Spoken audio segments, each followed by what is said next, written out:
Hi witches! Thank you so much for joining me today for another video. Today I have the first in a series of 3 fabulous interviews that I was able to conduct over the past week with 3 wonderful practitioners from our witchy community. So for today I am going to be opening up our week with the incomparable Dianna from the Coven of Rejects Podcast. So please feel free to give them a follow, pause the video now, go check out all of her links, and then we had a fabulous conversation just about her practice. She is a medium, so she shared some stories about mediumship, which is super fascinating to me because I have not had quite those experiences in my practice. Super eye-opening, and Dianna is one of the sweetest people I have ever talked to. So without further ado, here is my conversation with Dianna from the Coven of Rejects. Hi everybody, welcome back. I have our fabulous guest with me, and I'm just gonna let them introduce themselves. Hi, my name is Dianna. I host a podcast called Coven of Rejects, and I am here now getting to talk with you. Yay, and I am so glad that you are here. We had such a wonderful conversation over on your podcast, and I feel like the episode that I was on is going to be out around the same time that this video is coming out, so This weekend. When you're done here, go over there and vice versa, Exactly. So yeah, support.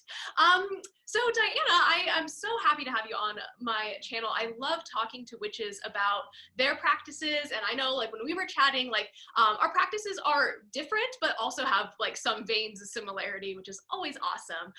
But I just would love to hear about how you got into witchcraft, what that journey for you has kind of been like.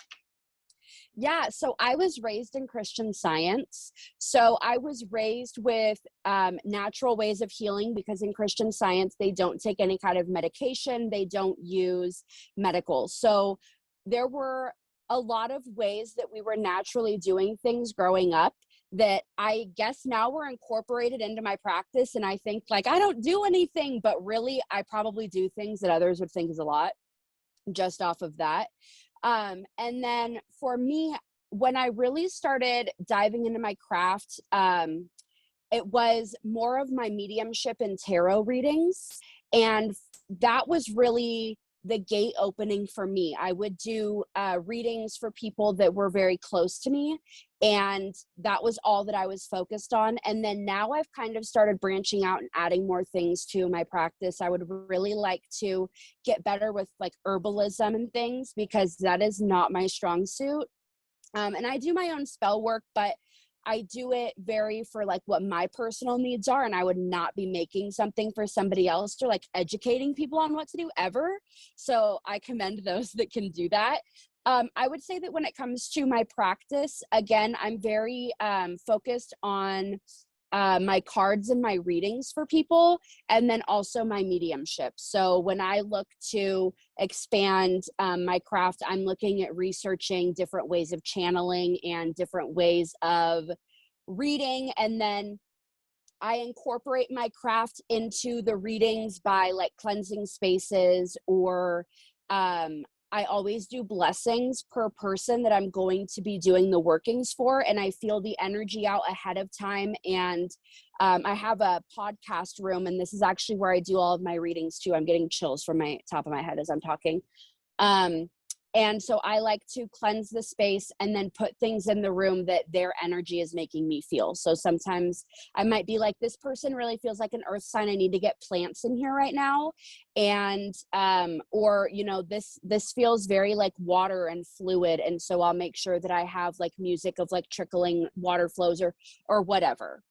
Oh my gosh, that is so unique and so cool. I've never heard of somebody doing that in preparation for a client like that. So that is so cool. Sorry, I'm blown away. That is so awesome.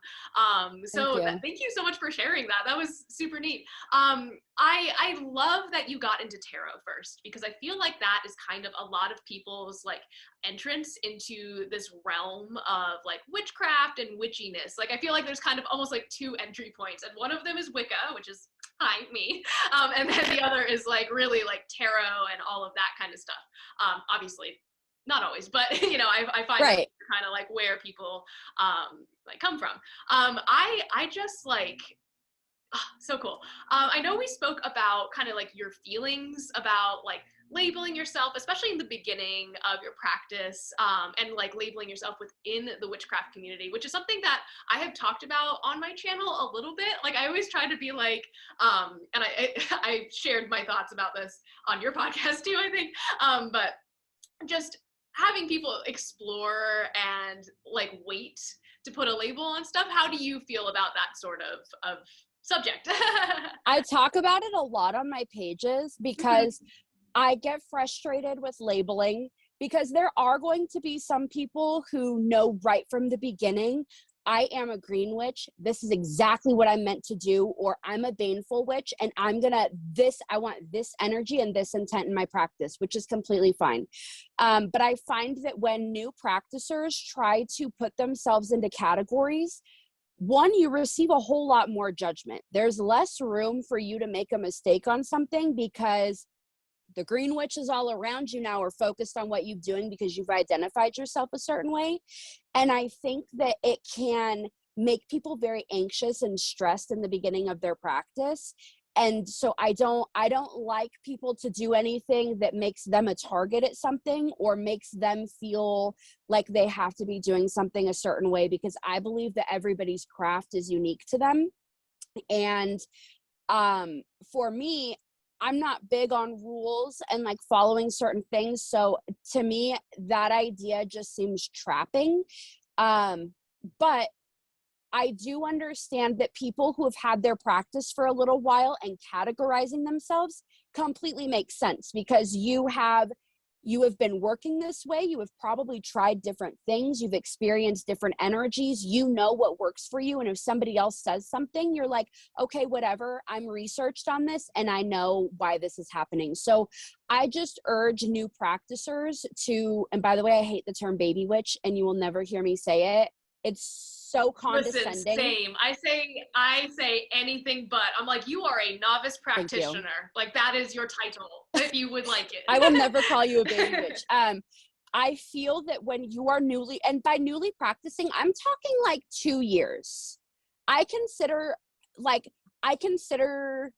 wouldn't ever be like, well, you haven't been doing it for 2 years, so you're just beginning or anything like that. But in my mind, I feel like 2 years, you've gotten enough time that you've been able to actually experience different things. You've been able to research things, feel out others' energy. Maybe you go to local events and things.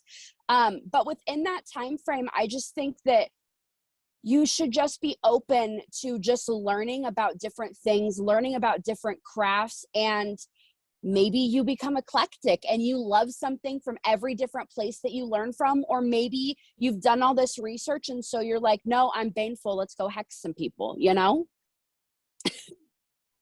Yeah, I totally feel that. I almost wish like I could go back to the beginning of my practice and like not box myself in. Like that's definitely like a trap that I fell into like super duper hard, where I was just like, nope, I am a Celtic pagan or Celtic pagan Wiccan. I was 14. I had no idea. Like, do you mind if I ask like how long you've been practicing? I was curious, just out of curiosity, not for like any other reason. I would say since I was a freshman in high school. That's about like, I was like middle school, high school as well. I feel like that is such a pivotal age for people, you know, like you're kind of coming into your own and really like forging an identity for yourself. So I find that like, and I know I have some younger viewers on here who've expressed like, I can't wait till I can do this and stuff. So I hear you and I see you and I'm proud of you. You know, but yeah. I do. So for me, my gifts really started, and I'm talking about like mediumship and being able to hear spirit and whatnot. My gift started like really affecting me freshman year, because I remember having shadows in my room and I remember being talked to and hearing voices, and I would get very anxious and I would tell my mom about it, and we were like, that's like a mental health thing. She's like, this is a mental, you know, and so I was like, okay.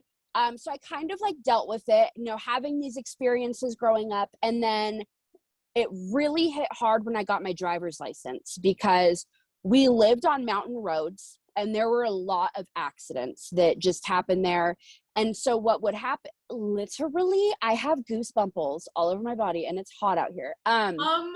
Okay, not to freak you out, but literally I just got a chill. That's so weird. Sorry. Anyways, I just literally, and that, anyway. Obsessed with it. So I had my license, and I remember specifically, I was driving, I was by myself, I was driving down the road, and I saw somebody walking on this mountain road. And so I stopped my car, and then there wasn't anybody there. And then I would drive, and so that happened, and I was freaked out. And then like a couple days later, I was driving, and I just knew that like it was a sad place and that people had died. There was nobody there. I didn't see anything, but in my mind's eye, I could see like ambulances on the side of the road and whatever. So it got to the point that I was so anxious I wouldn't drive at night because I didn't understand. And it wasn't actually until I started harnessing in on my gift of mediumship that I started understanding the feelings and visions and everything that comes along with my gift. And I do have that gift of, you know, knowing what's happened in situations and places and it not making sense to anybody else. And then we figure out, you know, there was an accident there 2 years ago. There was this. So it turns out that actually at that spot that I'm talking about, someone that I went to high school with had hydroplaned and they hit the tree head on and they survived and got out of the car. EMS was there. They thought this person was fine. This boy walked down the road and died, fell over and died. He had a brain bleed and nobody knew it. So all of these feelings of being scared and being sad and being anxious and having, you know, paramedics here and having, you know, him walking was all things that had happened. Oh my gosh, that is so incredible. I just really love when people who have those experiences come on and talk about them, because that's not something that I have ever really experienced to that extent, I would say. So I really feel like I can't speak to or, you know, validate people who've had those experiences because I've not quite had that themselves. So whenever I hear people and have people on here who have, you know, seen shadows or had sort of like what you were saying, like knowing things before you could have possibly known them, it's just so validating. So thank you so much for like sharing that story and sharing that with us, because that is like, oh, so incredible. Oh, I'm sorry. It's just awesome. It's really, really neat. I guess like following that amazing story, I'm like mind blown. Like we are talking a little bit about, you know, expanding into like other parts and exploring other practices and other topics within witchcraft, especially as a beginner. But I feel like us elder witches should always be kind of advancing our expertise, our knowledge, and always learning and growing, which I feel like you also share that ideal. Do you have any like topics that you're particularly interested in right now, or anything within witchcraft that's like really calling to you in terms of learning more about or anything like that? Deity work is freshly happening for me. And it's kind of funny because, you know, people who come from listening to the podcast, I've been very avid. Like, I don't understand people that work with deities. I don't understand the work. They approach you. What do you mean they're talking to you? I just don't get it. And I had an experience where I had Pan come through and for a specific lesson, and literally it was a lesson on just listening to what I'm told. So I was just being bugged about this book that my father-in-law had on our bookshelf, and you just need to read, you know, whatever. And so I opened a page and was like, this is the most boring effing book I've ever read in my life. And he's like, just like read the story about me. And so I read the story about his origination, and ever since that, didn't hear anything. Well, then my car's name is Hecate. It's black. It's all black on black. So I named her Hecate when I first got her. I've had her for 5 years. Now I have Hecate who appears. I had a deity reading with one of my friends does deity confirmation readings. So I did a reading and the pendulum is just like, yes. Absolutely. And then that night after I had the reading confirming, and I was like, I need to get her a candle. So I'll get her a candle. I woke up. Oh my God, it's so gross. I woke up with a spider on my throat. I woke up with my throat burning. And so I was like, what? And then I could feel something crawling on my throat. So I smacked it and I thought I killed it and was like half asleep. Well, no, it had moved down to my hip and was like crawling. And so I smash it. I feel like I brush it off the bed. I'm trying like not to wake up my husband. I'm like, ugh. And it's been a minute, I go to put my hand down and it literally is on this body of this huge spider. So I had to have a firm, like, don't send me spiders because I don't like it. So like, welcome to working with no, I'm just kidding. I'm totally kidding. But she is very, she's a deity that I do work with as well. Very intense, and very, like, in comparison to other deities that I have worked with, including the Morrigan, like, very persistent is, like, kind of the vibe that I get from her whenever we're doing anything, like, to the point that it almost feels like someone, like, whenever she wants me to do something, is just like flicking me on the back of the neck. And I don't know how else to explain that other than it just, like, it's like that, oh, stop it. So I totally hear you. And I think that is such an amazing experience, especially, like, both experiences that you had with both Pan and with Hecate with the spiders. Oh my gosh, that's awesome. That's so cool. I really love that you are so open to talking to witches who don't really necessarily have the same, like, kind of spiritual path or spiritual practices with you, or as you, sorry. What is that kind of what inspired you to start your podcast? Could you tell me a little bit more about the inspiration behind it? Yeah. So when I was actively, like, trying to reach out and start finding community, and being like, okay, I really want to put energy into this, I find Facebook was the only option that we had. There wasn't TikTok yet, and people are assholes. And I don't know if I can cuss on here. Oh, absolutely. Okay. Like, fuck is my favorite word. It's totally fine. You're Great. totally fine. Well, they were, and every group that I would try to go to, it's literally like, I don't know why you're doing this. I don't know why you're doing that. That's not a sign. It's just this. And so it got to the point where I was like, I'm just going to do everything completely by myself. And I was very isolated. And then when I went on to TikTok and there's witch talk, I found the same thing where it's people being like, we need to be, loving and light, and we just need to spend all this healing energy, blah, blah, blah. But they're really mean to each other, and they make, awful videos about each other and whatever. And so I was like, there's not a community that's ready for what I need. So I will make a community so that people who are being ostracized in this community have a home. And I also started the podcast because I'm understanding of the amount of religious trauma that goes on in our community specifically. And I don't know if people understand the suicide rates of people from religious trauma, because it's huge. And so I'm like, you know what?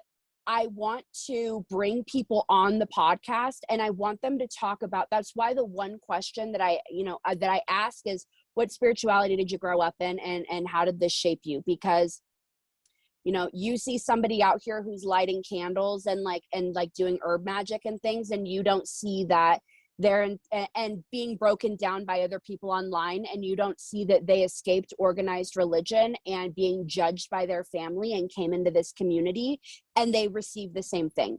So I want Coven of Rejects to be a place where people can just go, one, tell their story. So it's healing for the person, because when you tell your story, you heal yourself.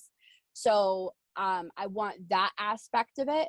But then I also want it to help invite and heal other people who are like, wow, that journey is so close to my journey. I didn't have anybody. I'm going to reach out to that person.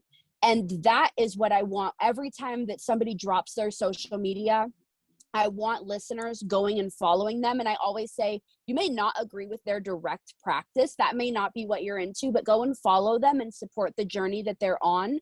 Because the more energy you give in their direction, the more people come and listen to their story, and the more that it is a unified community. We're supposed to be a spiritual community, not everybody doing their own things. And even people who are like, oh, well, I'm a solitary witch, or I do this. You can solitarily do your practice. Everybody wants friends and people that support what they're doing and love them and support whatever they want to do. I'm emotional, just hearing you talk. That is so incredible. And you're just so amazing in general. Every time I talk to you, I think like I was like buzzing with energy like for like 2 hours after I talked to you. I was like, oh my God. And then we talked about this, and then we talked about this, and it was so fun. Like my fiance was probably just like, shut up. Like, oh my God. Not really, but like, I love the community space that you have created like across your social media platforms, like with your podcast, over on TikTok, just everywhere. It's just so awesome. And I am just so happy to see that there are witches out there who want to create these inclusive spaces, because I really feel, and I agree with you, I know that like when I first started getting into witchcraft, I was like the only person that I knew who was into this kind of stuff. And then I got on like Witch Tumblr, which I don't know if you've ever been on. Oh my God, not Witch Tumblr. That's where you find all the naked witches, though. Yeah, it was like a lot, you know, which is like fine, like whatever. There was a lot of stuff that I found out later was very much like misinformation that I was like happily spouting to like all my like sacrificing cats in the alley because that's what Witch Tumblr told you to do. I feel like there was like a whole thing where someone stole like human bones or something for witchcraft. Yes. Yeah, like the Bone Gate or so. I don't know. It honestly, that time in my life is kind of a blur at this point.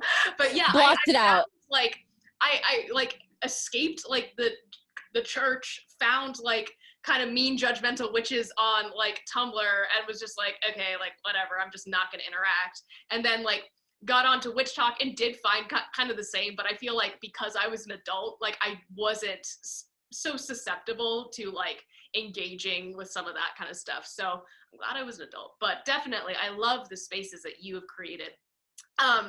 How do you think that other witches can kind of create similar community spaces in their own social media circles, or like even out in the real world? Like, do you have any advice for anyone who wants to start making witchy content, like, or a store or anything like that? Okay, all different categories. Just all jumbled into one. I love it. I'm sorry. No, that's okay. As far as what you want to do, so let's start with the content that you're making as far as a witch. I think that first you need to establish the things that you're comfortable getting criticism on, because it is a very positive thing when you build up your space, but until you build your space and people know you, people are critical. For me, I don't educate on what my spell work is. I've done one video in Fast where I did my spell work, and that's it. So that's what I would choose. If you have identified yourself, then I would focus on how you're going to incorporate that craft with what you're comfortable in making videos. And then I always say, research people who make the kind of content that you would like to make and who have pages that you admire, and then figure out how to make it your own and don't copy them. I think that one of the worst things that you can do on any social media is use the exact same videos with the exact same words and try and do what somebody else is doing, because one, that's their creative energy into it. So somebody who has seen that video from the original person and sees you doing it, they're going to go and give the original person the energy. And that's who they think of when they see it. So that's who gets the energy. Whereas if you do something that's so individual to you, they might have heard that sound before, but they haven't seen, that take on the video. And then for what I did as far as like building up my space, I'm trying to think. I have been very open from the beginning that I am very comfortable with other people's opinions. You may not agree with what I agree with. I've always said, and when people used to do negative comments, I used to video reply and say, there's different ways that you can say what your opinion is, or that you can teach me something that you think you know more than I do without being condescending and belittling. And I don't do that on my page, so I don't tolerate that energy. And then people who come to your page and see that are like, this is what that person stands for. So that is how I control the energy around my page. I also am very particular about the content that I intake on my page. And if something goes on my FYP and we are, right now there is one creator who's getting bullied on Witch Talk. And regardless of whatever the reasons are, multiple people making videos is not okay. And so I will not I will just put not interested. And if that doesn't report your video, but it does tell TikTok that people don't want to see that. And I absolutely have no problem shutting down like negative energy. Yeah. So what you intake on your pages is the energy you're going to outtake, because that's what you think the platform is. So that's how you use it. Yeah, I definitely feel like having those boundaries for like what you're willing to put out or like even take in. Like I know that like sometimes like there are just like sometimes I get onto a weird FYP and it's just like a bunch of like people like specifically Christians like ripping apart like videos of pagans, and I'm like, I don't know why I'm being shown this, but like we're just not gonna do that. So like that, like any sort of content like that, immediately for me, I'm just like absolutely not trying to be like triggered on my FYP, like absolutely just not. And I also feel like one of the things that I wish I had done a little bit more is like set that boundary between like social media and like reality. Like, cause I definitely like will admit to this. I got like sucked in to the point that like I was getting like stressed out about how many times I was posting on Instagram. Like, and that just like was not, which is stupid, right? I'm just like, I haven't posted recently. Everyone's gonna think I'm dead. And like, who cares? Like, first of all, but also like, I had to like really set that boundary for myself and just like understand what that healthy attachment to like internet stuff was for sure. So I appreciate you speaking on like setting boundaries and all of that for sure. And I actually, there's always people that are like, in order to grow your account, you have to post 3 times a day and they have to be high quality videos. And I'm like, if I post once a day, you're welcome. And I am posting when I feel inspired to post and there's a message or a sound that I'm really liking and that I want to be a part of. And if it gets 300 likes, I am like, awesome. 300 people saw my face today and thought that something I did was funny. And, people who do want to be building up their social media with the witchcraft community and things, I really strongly suggest that you think about more of the quality of people following you than you want the quantity. Because if you have 1 million followers and 900,000 of those people don't like you and they're there just to see you fall, you would rather have 100,000 supporters and 100,000 people on your page than 1 million. Oh yeah, absolutely. Like numbers to me do not matter. And I'm saying this with the understanding that I do have like a large following on social media platforms, but like also I'm like really weird and lame in real life. Like if you saw me on the street, you probably like, same. There's not like a floating number above my head that like signifies anything. You're probably gonna be like, what's that weird little possum person doing in the corner? Not a possum person. Just digging around in the trash, like, So yeah, I feel like I definitely got caught up in that whole like, oh my gosh, like people are looking at me, so now I need to be posting. Like all of that is, don't do that. Most of the videos that people actually like are me making 8-second videos like of a self-deprecating joke. Like it is, real silly. So I'm really so happy to hear you say the same things. I totally agree, because it can be super overwhelming. And like, I feel like as a witch already, like learning what you have to learn without people on social media being like judgmental and like feel like maybe making you feel like you're not enough of a witch because you don't have all these fancy tools, or like you have just started and you're not really sure like how to spell things or pronounce things or say whatever. I really feel like it can be just overwhelming in general without social media. So do you have any like advice for people who might feel overwhelmed, like in general with witchcraft, like as they're beginning their path? I would say to not be focusing on too many subjects at one time. If what you're wanting to do is spell work, you want to get books on herbalism and you want to figure out what the traits of different herbs are and how that's going to go. I'm huge on classes. You can find classes, and actually, I know that a lot of people are like, I don't know where to go to classes. I don't know what to do. I opened a service on my site and it's a spiritual advice and guidance. So I meet so many people through my podcast that are mentors or they offer classes or whatever. So when people do the advice and service with me, they get a reading, and then I connect them with an apothecary, and I'll reach out to the person that I use for an apothecary and say, I need this person to get this tomorrow. Can you ship it out immediately? And they will. Or, you know, sorry, let me pause. That is so freaking cool. I'm literally like about to hop over to your website so we can do that. But like, that is so neat. You have such unique services, and like, I want to like be sure that I'm putting out as much energy of like support that you give out to the community. Aww. So seriously, please, everything is linked down below. Follow, like, support, you guys. Like,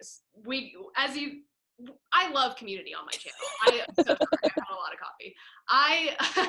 I love supporting other people, and I love that you also love that. So you're awesome. Sorry. Thank you. So when you're trying to figure out what you're doing, I say, figuring out that topic, find books, find classes, find a mentor, find something. If it's astrology that you're interested in, I promise astrology classes are that's basically my advice. Find a fucking class. Love it. Hell yeah. If you don't know the class, get a service with me. They're not expensive. I will give you a class. And also I feel like the reason that I do readings with it is because a lot of times people are kind of uncomfortable talking about who they are or what they're interested in, or, you know, you lock up when you get on the spot. And I find that readings kind of pull things out, and I can tell this is where you are on your path right now. This is the kind of shadow work that we're working on. And then this is our end result. So let me connect you to this person who matches your energy, who can help you through these steps. I think that is so incredibly awesome. And what a beautiful, unique service to offer to people, because I definitely, you know, one of my main questions that I get like in DMs and stuff is like, where do I start? Like, what do I start researching to start all of this? And my first question back is, well, what are you interested in? And a lot of people don't know. They're like, I'm interested in everything. I'm like, okay, well, I get that, but like, what are you really interested in? Like, let me pull out those crumbs. So I love the idea that you have used your gift to solve that problem. Like, that is like the epitome of like work smarter, not harder. And I freaking love that. That is so awesome. Oh my gosh. Well, you have any, oh, sorry, I didn't mean to cut you off. Oh, I was just going to say, I was kind of inspired about doing it because of the amount of people who I've encountered that have been like, everybody says I need to just Google it. I don't get any help with anything. And I fucking hate the term just Google it, for one. For two, there are people who say just Google it and then have helpful videos on their pages, but they don't want to individually stop and help people because that's the way that they help, which is completely fine. But I want you to know that my time is also valuable and I'm here to help you, but you also have to give something back, because I have 45,000 people on my page that like can message me at any given time. And if you're giving out just free advice all of the time, when are you working and sleeping and eating? Yeah, again, and that's like a super good boundary, again, to draw between the energy that you're putting out and the energy that I guess you are, you know, allowing, like, and the space that you're giving for yourself too. So like, if it is just, and that's something that I also encountered, like all of a sudden, like my DMs were like flooded with questions, and I'm like, I want to help all of you guys, I'm so sorry. But yeah, I definitely had to set a similar boundary for myself as well. So I love that. Do you have any like final thoughts, any things you wanted to talk about before we wrap up for today? Any like upcoming projects, events, anything like that? There's always upcoming projects. So I have the Coven of Rejects podcast. I also have another spirituality podcast called Lick It Like a Lollipop. And that's hosted by myself and my friend Rampage. And that one is very how to positively use your energy and manifest things in your life, and how to overcome traumas that you've been through and work through them on a positive spiritual level. And then I have another podcast coming, and that's a true crime podcast, and that's called Mystic. It's called Mystic Sisters. And actually, one of the guests, her TikTok is Enlightenment of Kristen, but she's going to be on Coven of Rejects. And I started talking with her, just telling her about, you know, projects coming up. And it turns out that one of her best friends was murdered, and they haven't been able to get justice, and there's all this evidence. And so she lives 6 hours away. So my sister-in-law and I are going to meet up with her and her best friend's dad, her best friend Brittany that passed away. And we're going to interview them in person and do a huge podcast season dedicated to trying to share everything and get justice for Brittany. It like makes me cry. That is so fucking cool, dude. I'm so sorry. I am the biggest true crime fan. That's like a part of myself I don't really talk about a whole lot on the internet. I love true crime. I'm gonna tell all my friends about this, and like we'll be linking and probably just like be posting about it. Oh my god. Anyways, that is so beautiful, and what a beautiful thing. And like gift to give to that family as well, like at least the platform to speak about, and like you were saying, like by telling your story, you're healing, you know. Yeah. So I think that it's beautiful. And I just, that's so cool. Oh my gosh. Thank you. So those are the projects I've got going on right now. And then I just revamped my website. So I just lowered the prices on all of my services to be more like budget friendly for people. And that's all I got going on. Oh my gosh. Well, that's not nothing. Oh my goodness gracious. That is so much. I would not have the time or like brain space to do all of that. You are truly incredible, and I am so grateful that you were able to come onto my channel and just thank you for your time and sharing your story with me and with my audience. I'm just so incredibly grateful and thankful that you're here. So thank you. I am so grateful for you having me. Thank you so much. I can't wait to refer people to your channel, listening to your podcast episode. And I'm actually kind of thinking about dropping it early this week and just announcing on there that I was on your show and having everybody follow ahead of time. So we'll see how I can make that happen. Word. Oh my gosh, you're amazing. Well, thank you guys so much for joining us. I will see you next week. Bye. Bye.